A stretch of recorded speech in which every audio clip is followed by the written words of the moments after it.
130 Combat Trainer Jet। বাংলাদেশে এ পর্যন্ত 3 বার দুর্ঘটনার মুখে পড়েছে এই মডেলের প্রশিক্ষণ বিমানটি, যার প্রথমটি ঘটে 2017 সালের 11 জুলাই চট্টগ্রামের লোহাগড়ায়। ওই দুর্ঘটনায় করা দুজন পাইলটই অক্ষত অবস্থায় ফিরে আসেন। একই বছরের 27 ডিসেম্বর কক্সবাজারের মহেশখালী, সেদিন এখানেই মুখোমুখি সংঘর্ষে বিধ্বস্ত হয় দুটি ইয়াক 130।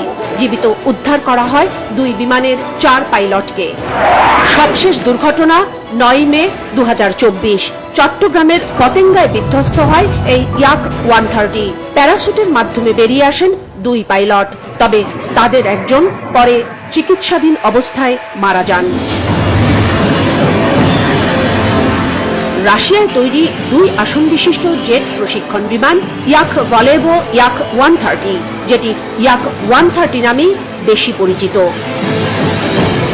2 আসন বিশিষ্ট এই বিমানটি মূলত বৈমানিকদের উন্নত প্রশিক্ষণের জন্য ব্যবহার করা হয়।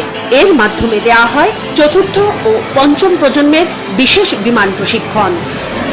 ইয়াক 130 মূলত প্রশিক্ষণ বিমান, তবে একে যুদ্ধক্ষেত্রেও ব্যবহার করা সম্ভব। বিশেষ করে স্বল্প মাত্রার আক্রমণে ব্যবহারের জন্য এটি বেশ উপযোগী। এই বিমান এমনভাবে নকশা করা হয়েছে যে তা স্থলভাগে হামলার পাশাপাশি আকাশ থেকে আকাশে হামলার কাজেও ব্যবহার করা সম্ভব। সর্বোচ্চ 300 কেজি অস্ত্র বহন করতে পারে বিমানটি। বাংলাদেশ এর আগের বছর জানুয়ারি মাসে এই বিমান কেনার জন্য রাশিয়ার সাথে চুক্তি হয়। ফোর্সেস গোল 2030-এর আওতায় রাশিয়ার সাথে বাংলাদেশের চুক্তি হয় এর আগের বছর 2014-র জানুয়ারিতে। সে সময় 24টি ইয়াক 130 কেনার সিদ্ধান্ত থাকলেও পরে তা কমিয়ে করা হয় 16টি।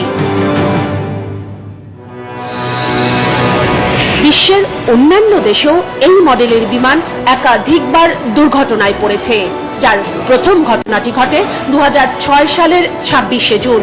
স্পট ছিল রাশিয়ার রায়াজান এলাকা। সেখানে বিধ্বস্ত হওয়া ইয়াক 130 থেকে 2 জন পাইলটই বিনা ক্ষয়ক্ষতিতে রক্ষা পেয়েছিলেন। এর পরের বড় দুর্ঘটনা ঘটে 2010 সালের 29শে মে, সেটিও রাশিয়াতেই। লিপেৎস্কো বিমান ঘাঁটিতে পরীক্ষার সময় বিধ্বস্ত হয় আরেকটি ইয়াক 130। সেখানেও 2 জন পাইলটই কোনো দুর্ঘটনা ছাড়াই রক্ষা পান। ইয়াক 130 প্রশিক্ষণ বিমান দুর্ঘটনায় প্রথম মৃত্যুর ঘটনা ঘটে 2014 সালের 15ই এপ্রিল রাশিয়াতেই। যান্ত্রিক ত্রুটির কারণে বিধ্বস্ত হয় এই বিমান, মারা যান 1 পাইলট। এর পরের মৃত্যুর ঘটনা ঘটে 2021 সালের 19 মে।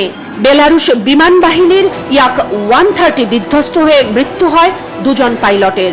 এর ঠিক 1 বছর পর 2022 সালের 21শে জুন ইঞ্জিনে পাখি ঢুকে বিধ্বস্ত হয় মিয়ানমার বিমান বাহিনীর একটি ইয়াক 130।